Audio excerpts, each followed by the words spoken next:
Hi, hello, and welcome back. A special live edition of 805 Sports Talk. Tonight, Friday night, we're coming to you from the 74th annual Santa Maria Elks Rodeo. This is our second day of rodeo action here at the Elks Unocal Event Center, and we're thrilled to be able to bring you a special edition of 805 Sports Talk. We're live in the stands. The action has actually gotten underway. Behind us, they've had stick horse races. They're going to have a gold dig pretty soon. But this is the second night of a 4-day Santa Maria Elks Rodeo, and we're looking forward to it. Now, it all began yesterday, early Thursday morning, with the Minetti Mini Rodeo. Over 6,000 school children were here live in the arena to watch a special edition of the rodeo where all the competitors, or most of the competitors, were elementary school and junior high school and high school rodeo cowboys and cowgirls. And there were a couple of events where they had Cal Poly bull riders and saddle bronc riders giving a demonstration of how those work. But it was all kids. Other than that, it was a great time everybody had here, and it kicks off the annual Santa Maria Elks Rodeo with a mini rodeo Thursday morning. And then now when you come to the rodeo, one of the first things you hear are the announcers. They welcome everybody. You can hear some of them in the background right now. And there's a team of Bob Tallman and Wayne Brooks. They are legendary. Bob Tallman's a Hall of Famer, and he comes back year after year, and he sat down with us and talked about it. I asked him, Bob, why do you keep coming back to Santa Maria? People who have never seen this environment should come here. It's a destination outside of LA, north of Santa Barbara. It is a place of opportunity for family living. And the Santa Maria Elks, people don't understand the dedication of these people. When Bob Feist and I used to come, before Wayne Brooks and I came back, the Santa Maria Elks as a founding father group of people, their families, their local businesses, have all lived this rodeo life in a professional manner. And so when you put today's environment, with the rodeo we just did with 6,000 kids this morning, you have to understand that Santa Maria wants people to come here, enjoy, fall in love with the community, enjoy the environment, the ocean out there, the strawberries back here, the vineyards around it, the cattle ranches, and small and large business that you can fly in here, drive in here, float in here, whatever you want to do. It has an answer for everybody. And how many tens of thousands of people drive up and down 101 that just look over and they look over and they go on through? Once you've ever pulled into this town, you'll fall in love with its people, its layout, and you'll want to live here. I think a lot of the success of the Santa Maria Elks Rodeo has to do with its timing. First weekend of June, we've had the big spring break. Everybody's come out of the Denver, Fort Worth, Houston, San Antonio, San Angelo, Austin's, Jackson, Mississippi, and they've come west. They come to Oakdale and Red Bluff and Redding and Clovis. And it fits as we now graduate in the next couple of weeks to go to the big Reno Rodeo. From there, it's a big 4th of July run, on to Calgary, and then the rest of the summer run. Timing of when you have a rodeo, and we're 99% destined to have perfect weather, 10 miles from the coast. So when you can put together 82-degree days, 70-degree nights, and the Cowboys are all on the West Coast, the money's good, and the production that Cotton Rosser and his family have done for years, that's the perfect recipe. And they work hard at it. From the day we're done on Sunday afternoon, the Elks and their people and Tina T, they're already planning for next year, planning for the next 5 years. When you get people that are energized like that, the Cowboys are going to keep coming, the money will get bigger, always has here, and the success of seeing these grandstands full. Some of the new things they've done with these big tents and entertainment, the dances, everything that falls into place, it's a package, and it's exciting.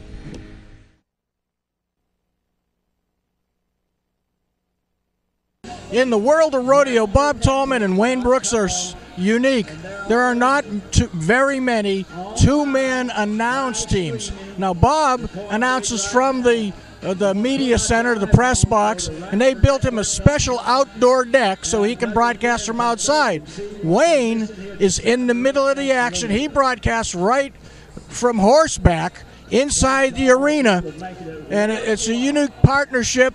And we sat down with Wayne Brooks, and I asked him, how did the two of you guys get together? It just kind of fell in that way. There were several locations where they wanted a horseback guy, and so I just ended up being that horseback guy.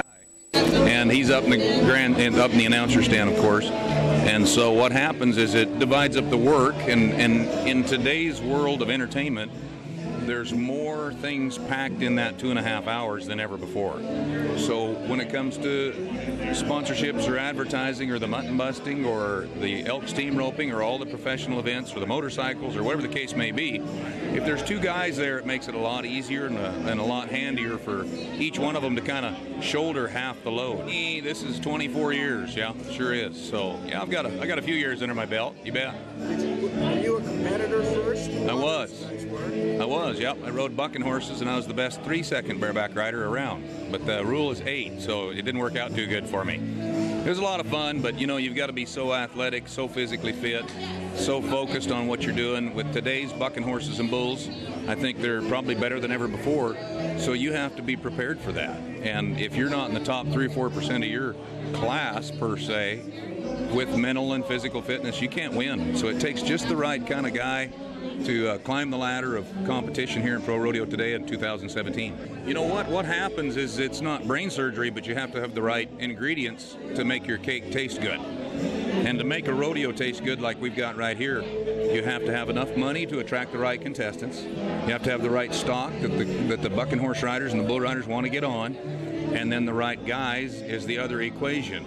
The most important piece of the puzzle is the fans, and they make such a huge difference in the show and the feeling of the show and the excitement of the show. But when you have all 4 of those ingredients put together, you're going to have a great pro rodeo, and that's what they've done here. Under the leadership that we have, they realize that the sponsorship dollars for the added money for the cowboys and the right stock and the right stock contractor and the right people around the production end of the show as well, the right music guy, Chuck Lopeman, and the right clowns and bullfighters and things like that, they all make a difference. We're all spokes in a wheel, so there's not one spoke that's more important than the rest. Everybody has to do their job, and then it comes out great. So we'd like to thank Bob Tallman and Wayne Brooks. It's unique to have that kind of two-man team, but there really is so much that is unique about the Santa Maria Elks Rodeo. 74th year, all kinds of tradition. It wasn't that long ago that the WPRA, that's the Women's Professional Rodeo Association, voted the Santa Maria Rodeo the best mid-size rodeo in America. Out of 600 rodeos, they're the best mid-size. Mid-size is not the size of the crowd, but it's the size of the purse. How much money you can make. And you can make a lot of money if you're a rodeo cowboy or cowgirl coming to Santa Maria. Now, the PRCA, that's the Men's Association, the Professional Rodeo Cowboys Association, has bestowed another honor on Santa Maria and the Santa Maria Elks. This year, they've chosen Santa Maria as one of its 7 stops for its Wrangler Champions Challenge. Now that's a special designation that only goes to 7 rodeos in the entire country. And PRCA's Tanner Ward, the man responsible for that Champions Challenge program, took some time out of his busy schedule to explain to us exactly what the challenge is. The Wrangler Champions Challenge is a made-for-TV mini NFR.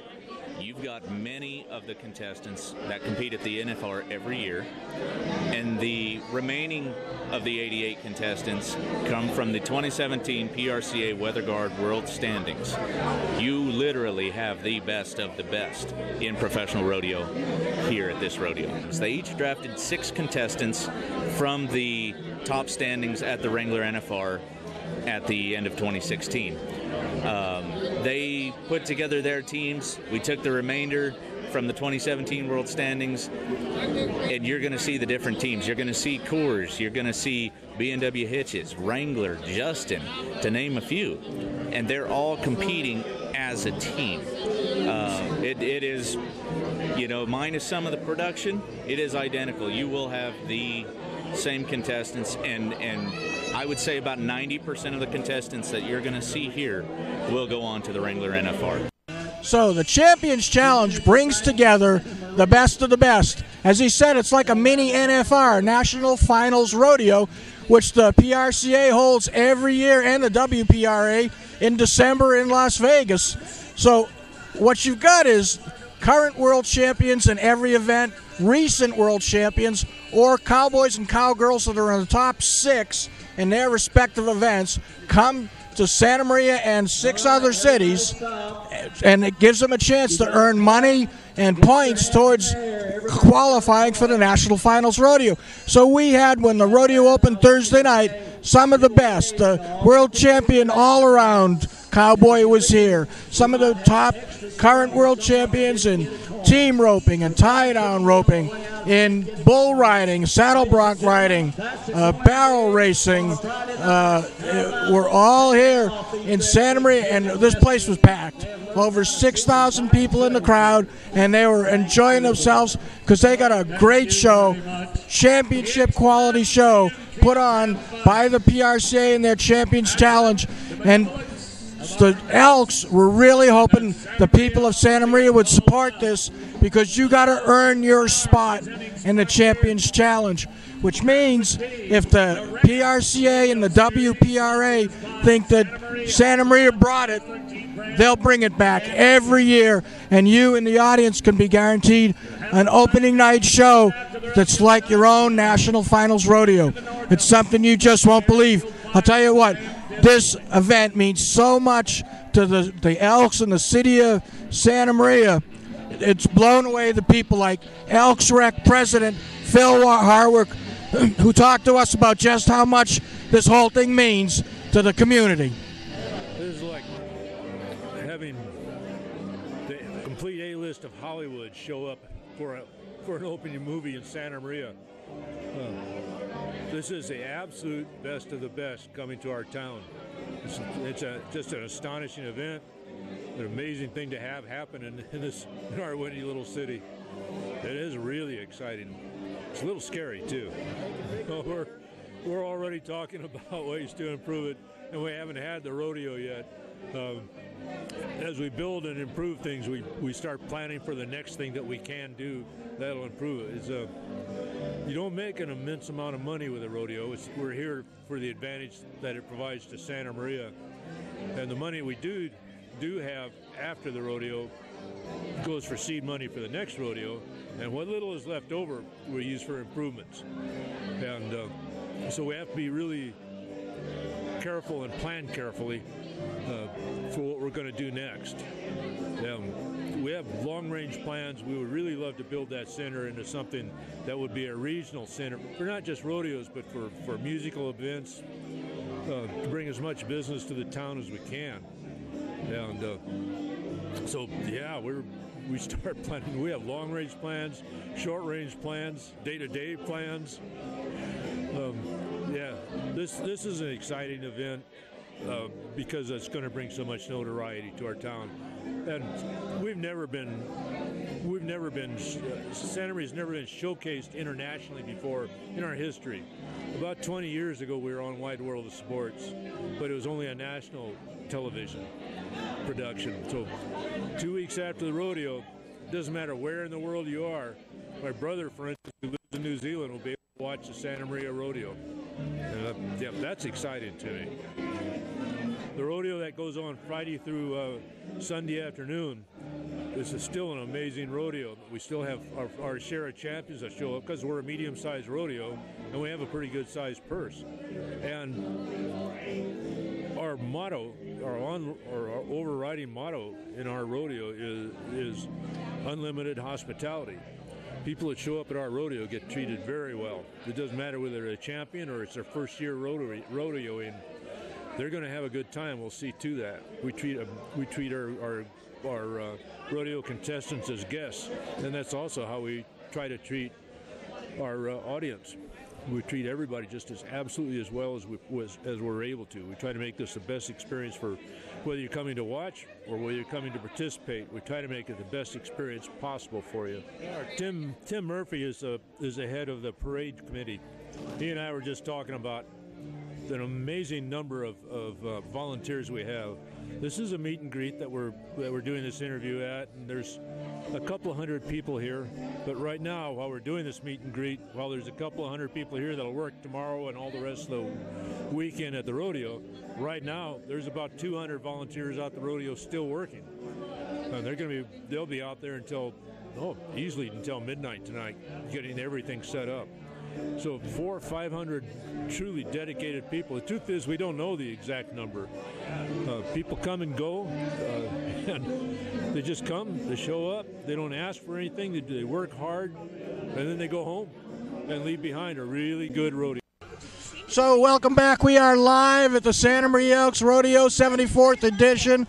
We're high above the Unical Event Center, way too high for me, but my wonderful crew, Braxton Carroll and Jason Anderson, always put me in an uncomfortable position if they can. So we're way up at the top of the bleachers, but it gives you a good shot, see, right behind me, of the rodeo grounds. And I tell you what, the rodeo's a lot of fun. I've been coming here. This is my 17th year. Or my back, okay.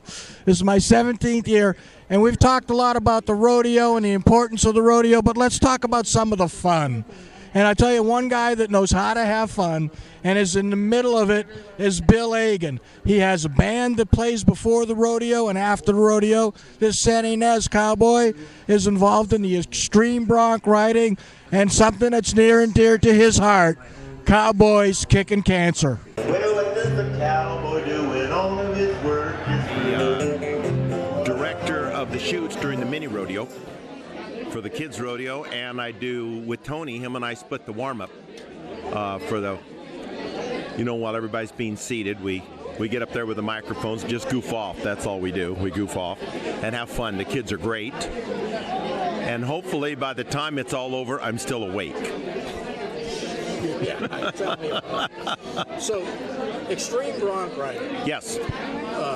It is wild. It kicks off every performance, including the Wrangler Champions Challenge. That's right. And it is wild. Tell us about that a little bit. Well, let's talk about the Champions Challenge, because normally when you have the challenge, it's all by itself. I mean, it's a special performance, and it's just that. And when they approached the Santa Maria committee about it, here they said, the rodeo committee here said, okay, we'd love to have you, but we have to run what we normally do around you because the spectators expect it. The fans come for that. And they said, well, what does that involve? They said, well, we have motorcycle jumping, we have bull jumping, we have the extreme bronc riding, we got all this stuff. And they said, but we only have 90 minutes. And we said, that's okay, edit out whatever you want. It's all right. So we probably won't get those events on TV. It'll just be the challenge events. But the extreme bronc riding used to be called many years ago the Wild Horse Race. It's a 3-man team event. It's one of the original rodeo events. There were 3 original rodeo events: saddle bronc riding, steer roping, and what they called then the Wild Horse Race. Now it's the extreme bronc riding.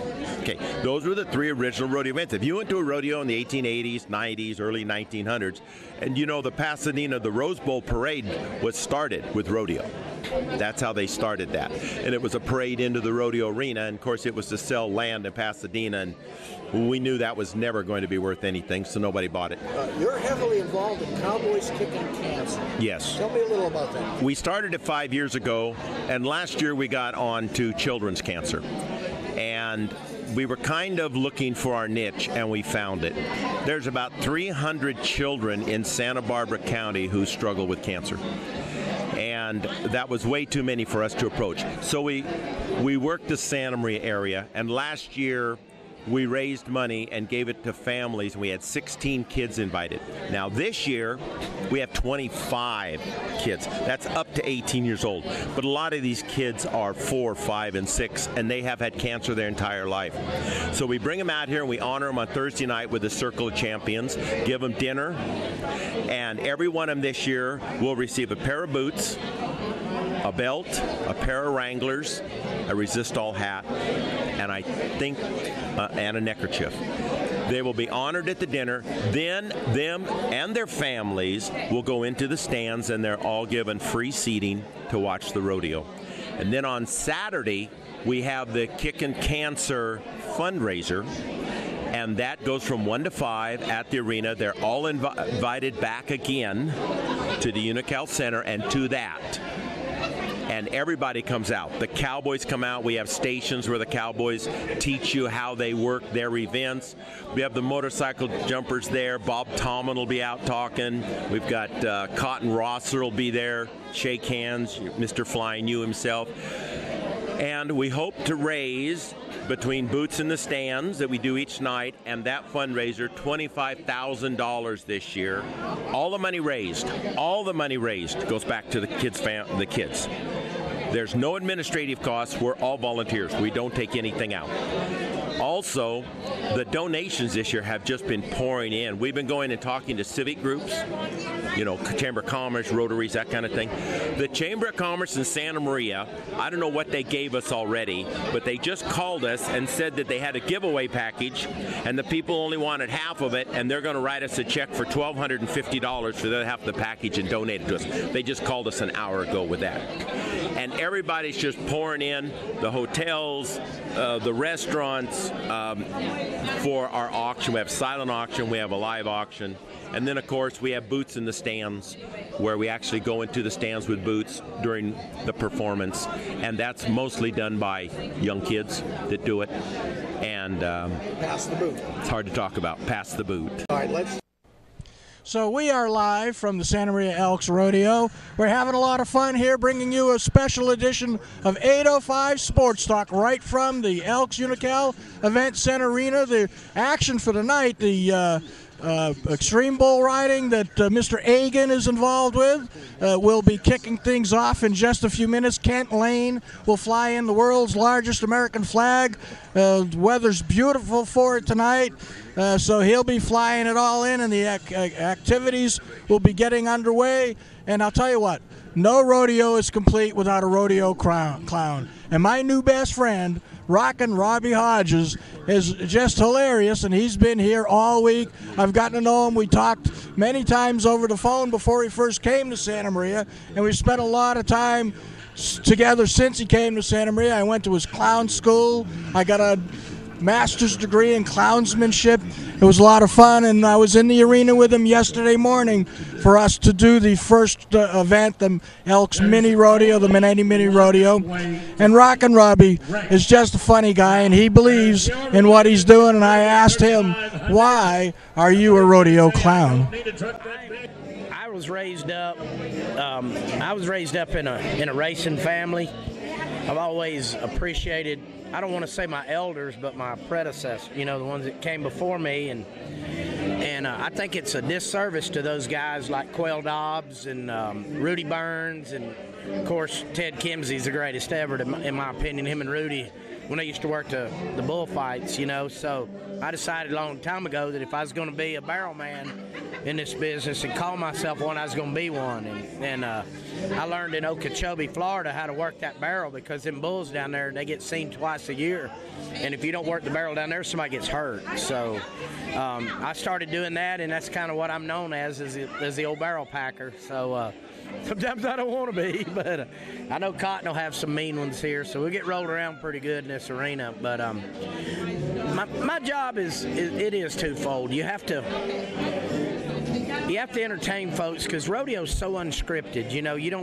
We try to keep it in a group of 2.5 hours, but you have an animal that's giving you trouble, they're unpredictable. So it's up to me, and of course I got two of the best, Wayne Brooks and Bobby here, and I won't have a lot of trouble with time, and I'll get to cut up with them two knuckleheads. You know, we both got to work the NFR together, and so we're all pals, and they're parked next to me. And actually, Wayne's son came over today, and he was playing the guitar with me for a little while. I got him started a couple of years ago, and he's like, "Let me show you, Mr. Robbie, what I can do." You know, and he was great. So the camaraderie with us, it really helps. You know, and we're in that arena, we're just like friends talking. And then, you know, of course, it gets busy during that bull riding. And I changed from ha-ha funny to really serious pretty quick, you know, and because my job is to make sure them two bullfighters get home safe, you know. And there's a big transition there, but it happens in about 5 minutes. I turned from funny guy to business. Worst thing that can happen at a rodeo is nobody laugh at your jokes, you know. And so we're gonna cut up. We're gonna pick on some people, and we're gonna have a good time, you know. And just leave it at the house. If you're mad about something, don't come here. I saw you at Clown College taking notes from the newbies. Yeah, they did a good job. Yeah, some of them, they were good. The only jokes I know couldn't have been repeated with kids. I know, exactly. You know, a good friend of mine who's one of my favorite clowns, Troy Lurwell, he, the Wild Child, he told me one time, never say a joke that you wouldn't say. You find the oldest lady in there in a bonnet and see if she would appreciate that joke. You know, so I try to do that, but, you know, it's all about location, where you are. And you know, but like I told you yesterday, the most disheartening thing is when somebody doesn't like something, they don't come tell you about it. They wait around and put it on the email 5 days later so you can't defend yourself. You know, I've never walked in that arena one time ever, Elliot, wanting to hurt somebody's feelings. I want them to have a good 2.5 hours, you know. They bought a ticket. I'm not going to go out on some political rant, but I'm going to cut up with them every once in a while, you know, and that's funny, you know. And don't look for old outhouse jokes and old cars and stuff and mule jokes. You're not going to hear them here.